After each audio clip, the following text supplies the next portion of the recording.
Cette vidéo est la première d'une série de 4 vidéos.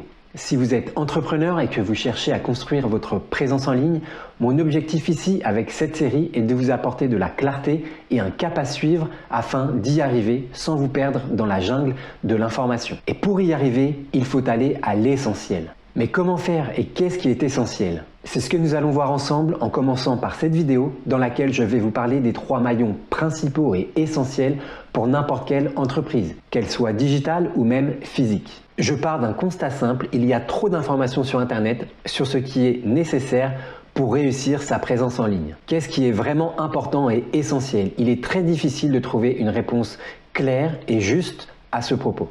La plupart du temps, quand on commence à s'intéresser à ce qu'il faut faire pour être présent en ligne, pour faire grandir son entreprise, nous nous retrouvons très vite submergés par trop d'informations qui semblent être toutes plus importantes, plus urgentes, plus indispensables que les autres. Cela donne alors clairement l'impression que pour réussir en ligne, il faut être présent partout, tout le temps, avec tous les leviers et tout de suite. Cependant, ce n'est pas nécessairement vrai et de toute manière, pour un entrepreneur, ce n'est pas possible. Et si en tant qu'entrepreneur, vous vous laissez attraper par toute cette agitation, vous allez être pris de doute et finir par soit faire de mauvais choix ou soit ne pas en faire du tout. Alors choisir, très bien, mais comment? Eh bien, pour faire des choix avisés, il faut comprendre.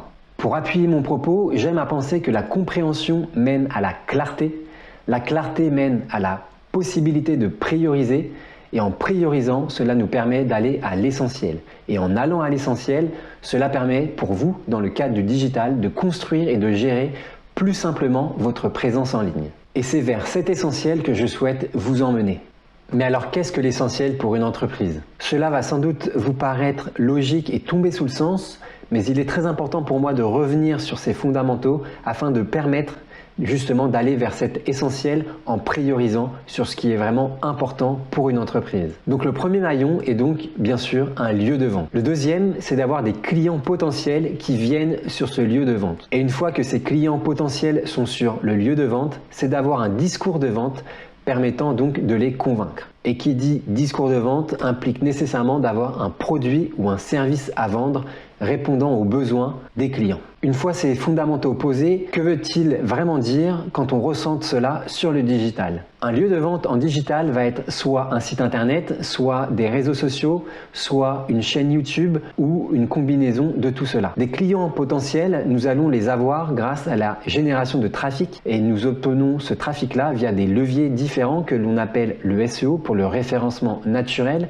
le SEA pour le référencement payant, la publicité également sur les réseaux sociaux, sur Google, l'envoi d'emails, la création de vidéos, la prospection directe, etc., etc. Notre discours de vente va être là pour générer de la prise de contact, des ventes directes, des réservations, des inscriptions, des demandes de devis, etc. en fonction de l'objectif de votre entreprise. Et à partir de là, j'ai une question à vous poser. Quel est le lieu de vente le plus approprié sur Internet pour vous, pour votre entreprise? Eh bien, sans vraiment connaître votre entreprise et votre secteur, il y a de grandes chances que la réponse soit un site Internet. Alors oui, je sais et j'anticipe déjà des réponses, ce n'est pas le seul moyen de créer et de se construire une présence en ligne sur Internet. Encore une fois, il y a les réseaux sociaux, YouTube et certains se baseront exclusivement là-dessus. Cependant, une présence en ligne basée sur un site Internet est le schéma qui va correspondre à la plus grande majorité des entrepreneurs. L'utilisation d'un site Internet est une recette qui a fait ses preuves, c'est la plus ancienne et si elle est encore présente aujourd'hui, ce n'est pas pour rien. Jetez tout simplement un œil à ce graphique, la tendance est clairement à l'augmentation du nombre de sites web qui se poursuit année par année. En 2014, si vous regardez bien, il y avait 1 milliard de sites web en ligne. Il n'a fallu que 5 ans pour presque doubler ce chiffre. Il y avait quasiment 2 milliards de sites internet partout dans le monde. Dites-vous bien que c'est 800 000 sites qui sont créés par jour partout dans le monde. Je ne sais pas pour vous, mais à la vue de ce graphique et de ce chiffre astronomique de nombre de sites qui sont créés par jour, cela me fait dire qu'avoir un site internet est vraiment essentiel. Quand on se rend sur internet à la quête d'informations, de conseils, d'astuces pour construire sa présence en ligne et donc de faire grandir son activité grâce à internet, il est bien trop facile de tomber sur des informations, que ce soit des articles de blog ou encore des vidéos, faisant la promotion de l'utilisation des réseaux sociaux. Les réseaux sociaux, en effet, évoluent très rapidement. Cela génère de nouvelles manières de communiquer, cela génère de nouvelles manières de les utiliser et cela va donc générer de nouvelles astuces, des nouveaux conseils qui vont faire l'objet de nouveaux articles de blog ou encore de nouvelles vidéos. Le problème avec ça, c'est que cette incessante augmentation de l'information va tout simplement rendre de plus en plus complexe la compréhension du digital et la possibilité de vraiment aller à l'essentiel. Quand ce n'est pas notre métier et qu'on se lance sur Internet, il y a énormément de choses à faire et au global même quand on lance son activité. Alors est-il vraiment si important de se surcharger d'informations concernant les dernières astuces, les derniers conseils quant à l'utilisation des réseaux sociaux? Je finirai sur les réseaux sociaux en vous disant qu'ils sont beaucoup plus récents que l'utilisation d'un site internet. Beaucoup de réseaux sociaux ont disparu, certains nouveaux apparaissent et certains encore existants sont même considérés comme dépassés.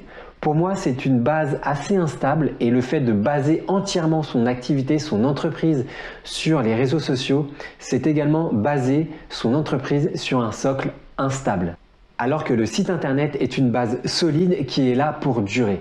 Aussi, et je finirai par ce point, les réseaux sociaux et tous les réseaux sociaux ne sont pas consultés par tout le monde, tandis que tout le monde consulte des sites internet. Tout ça me fait dire que construire votre présence en ligne autour d'un site internet est le choix prioritaire et le plus important à faire. Cela ne signifie pas que les réseaux sociaux sont inutiles, mais que c'est tout simplement une erreur de considérer les réseaux sociaux comme aussi importants que le fait d'avoir un site internet. Il est préférable de construire un site internet efficace, solide, qui vous apporte des résultats avant même de penser à vous élargir en utilisant les réseaux sociaux. Posez-vous cette question concernant encore une fois votre lieu de vente, où vos clients sont le plus susceptibles d'acheter chez vous, de vous contacter, de vous demander un devis. Est-ce sur un site internet ou directement depuis des réseaux sociaux? Si la réponse est un site internet, les réseaux sociaux ne seront donc qu'un apport de trafic supplémentaire. Si votre site internet n'est pas solide, s'il ne convainc pas les personnes, le fait d'avoir des réseaux sociaux autour de votre site ne vous apportera pas plus de résultats. Pour récapituler, c'est donc un site internet, le maillon essentiel, un trafic ensuite qualifié qui est donc nécessaire et un pouvoir de conversion de votre site internet qui est donc indispensable pour pouvoir faire tourner votre activité. Mais qu'est-ce que cela implique et sous-entend vraiment concrètement? Dans la première vidéo, nous allons donc aborder le maillon essentiel du site internet. Que faut-il savoir à son sujet? Quels sont les pièges et les erreurs à éviter? Quel est le meilleur choix à faire pour construire son site? Nous allons très vite voir que WordPress reste une solution solide et flexible et surtout qui vous permet de faire évoluer votre site internet en même temps et au fur et à mesure que votre entreprise. Un autre point très important à mes yeux en faveur de WordPress est que WordPress ne vous piège pas dans un système d'abonnement comme d'autres solutions qui vous limitent plutôt qu'elles ne vous aident. Dans la seconde vidéo, nous aborderons le sujet du trafic. Quel est le meilleur trafic sur lequel vous devez vous concentrer dans un premier temps? Eh bien, en toute logique, le trafic le plus important pour vous, c'est le trafic qui est au plus proche de la décision d'achat. Ok, c'est bien beau, mais alors comment l'obtenir? Eh bien, vous comprendrez dans cette vidéo pourquoi le SEO est le trafic sur lequel vous devez vous concentrer en priorité avant de vous disperser avec d'autres sources de trafic telles que les réseaux sociaux. Enfin, avec la troisième vidéo, nous allons nous concentrer sur ce qui est indispensable pour votre activité, c'est-à-dire le pouvoir de conversion de votre site internet. Comment est-ce que vous allez faire en sorte pour inciter vos visiteurs à faire ce que vous attendez d'eux?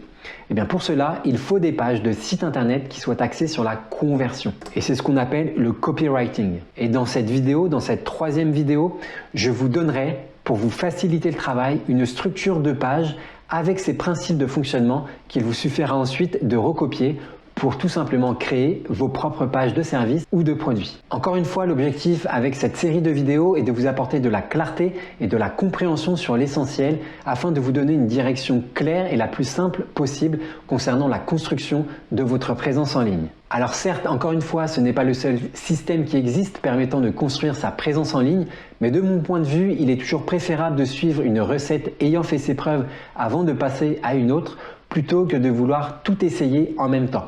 Maintenant, voici ma question pour vous concernant votre présence en ligne. Quels sont vos plus gros doutes? Qu'est-ce qui vous pose le plus de questions et qui vous bloque dans sa construction? Je suis vraiment très impatient et curieux de lire ce que vous avez à dire à ce propos. Alors, laissez-moi votre commentaire sous la vidéo directement.